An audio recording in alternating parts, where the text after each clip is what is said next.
Praise the lord, hallelujah. જીવતા ઈશ્વરની સ્તુતિ થાવ. પ્રભુઓના પ્રભુ અને રાજાઓના રાજા, આપ સર્વને પુષ્કળ આશીર્વાદથી ભરપૂર કરો. Praise the lord, hallelujah. Peter કહે છે કે આપણે આશીર્વાદના બાળકો છે અને આપણે એકબીજાને આશીર્વાદો જ આપીએ. Praise the lord, hallelujah. સાથે ફિલિપીઓના પત્રમાં જ આપણે બીજા અધ્યાયમાં આપણે જોઈએ છે કે જે કેવળ પોતાના હિત પર જ નહીં પણ બીજાઓના હિત વિશે પણ આપણે વિચારીએ. દરેક પોતાના હિત પર જ નહીં પણ બીજાઓના હિત પર પણ લક્ષ્ય રાખો. No one should look only to his own interests. પોતાના વ્યક્તિગત માટે નહીં. આજે આપણે જોઈએ છે ડગલે અને પગલે એક અંગ્રેજીમાં શબ્દો છે સેલ્ફિશ, જેમાં પોતાનો જ સ્વાર્થ હોય એવા ચારે તરફ વ્યક્તિઓ તમને અને મને મળે છે, તે આપણે જોઈ પણ શકીએ છીએ. પણ આપણે તો એકબીજાનું ભલું નિસ્વાર્થપણે કરવાનું છે. પ્રભુ ઈસુ પણ કહે છે કે જો તમે કોઈને સલામ પાઠવો, તમે પર સલામ પાઠવો, એ પર તમને સલામ પાઠવે, તમે એકબીજા પર પ્રેમ રાખો છો, તો એમાં શું? પર જે તમને નથી બોલાવતા તેમને તમે સલામ પાઠવો છો નહીં. એટલે તમે જે પ્રભુ ઈસુનું તમને અને મને શિક્ષણ આપવામાં આવ્યું છે તો કે જો તમારી પાસે 2 ડગલા હોય તો એક ડગલો જેની પાસે નથી એને આપો. અને પત્રમાં આપણે ફિલિપીઓના પત્રમાં પાઉલ દ્વારા બહુ સુંદર વાત આપણને રજૂઆત મળે છે કે પોતાના એના પર જ નહીં, પોતાના ઇન્ટરેસ્ટ પર નહીં, પોતાને ગમતી બાબત માટે નહીં અથવા પોતાને ફાયદો થાય એ બાબતો જ નહીં પણ બીજાઓના હકમાં પણ જે સારું થવું જોઈએ અથવા જે સારું કરવું જોઈએ એના માટે આપણે તત્પર રહીએ. હાલેલુયા. એક સુંદર નાની બાબત એક વખત કોઈ વોટ્સઅપ પર મોકલી હતી. મારા મગજમાં આજે પણ એ જાણે કે કેદ થઈ ગઈ છે કે મમ્મી આપણે પાણીમાં કેમ તરીએ છીએ એવું એક માછલીનું બચ્ચું માછલીને કહે છે. આપણે પાણીમાં કેમ તરીએ છીએ ને આપણે પાણીમાં કેમ રહીએ છીએ? આપણે માણસોની જેમ બહાર કેમ પૃથ્વી પર રહી શકતા નથી? માછલી એના જે બચ્ચું છે એને કહે છે કે આપણે ફિશ છે અને આપણો જન્મ, આપણું કાર્ય, આપણું જીવન એ પાણીમાં છે અને આપણે ફિશ કહેવાઈએ છીએ. પણ પૃથ્વી પર તો બધા સેલ્ફિશ છે, જ્યાં તમે અને હું અથવા તું ને અમે એડજસ્ટ કરી શકતા નથી.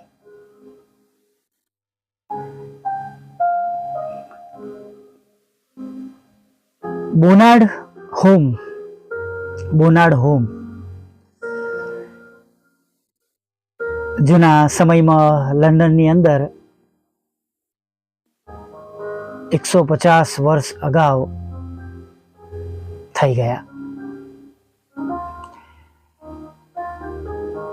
એક વખત એક નાનો છોકરો એક ઘરમાં મરણ પથારી પર હતો.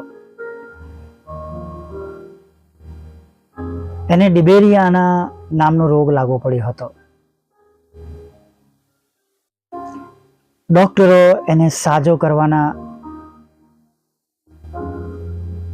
બધા જ પ્રયત્ન કરતા હતા, પણ હવે પોસિબલ ડોક્ટરના હાથમાં પણ રહ્યું નહોતું. એના મા બાપ રડીને આસપાસ બેઠા હતા. હવે બસ તેના મરણની રાહ જોતા હતા. એક વખત એવું લાગ્યું કે હવે આ છોકરો નાનો રહ્યો નથી. ડોક્ટર પણ ઊભા થઈને ગયા. ત્યાં આગળ એમને કપડો ઓઢાડનાર અને કરનાર કોઈ વ્યક્તિ ત્યાં તેમની દેખભાળ માટે હતા. એ પાસે આવ્યા. તેમણે બરાબર જોયું તો એ છોકરામાં જીવન હતું. તેમણે ડોક્ટરને બોલાયા, મા બાપને બોલાયા. બધાએ રડવાનું બંધ કર્યું. આ છોકરો એ દિવસે જીવી ગયો. જાણે પ્રભુએ એને એક નવું જીવન આપ્યું. પાછળથી આ છોકરો બહુ મોટો એક સમાજ સેવક બન્યો અને તેણે બોનાર્ડ હોમની સ્થાપના કરી. લગભગ 60,000 જેટલા અનાથ બાળકોને તેણે ઘર આપ્યું, શિક્ષણ આપ્યું.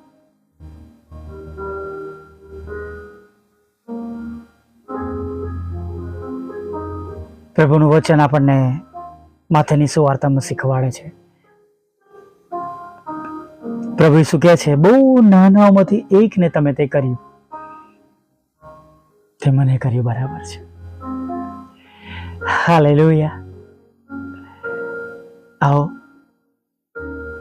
પ્રભુને માટે જીવીએ, પ્રભુની સેવાને માટે જીવીએ, બીજાનું ભલું કરીએ અને આપણે તેમના રાજ્યને અને ન્યાયપાળાને શોધીને ચાલીએ.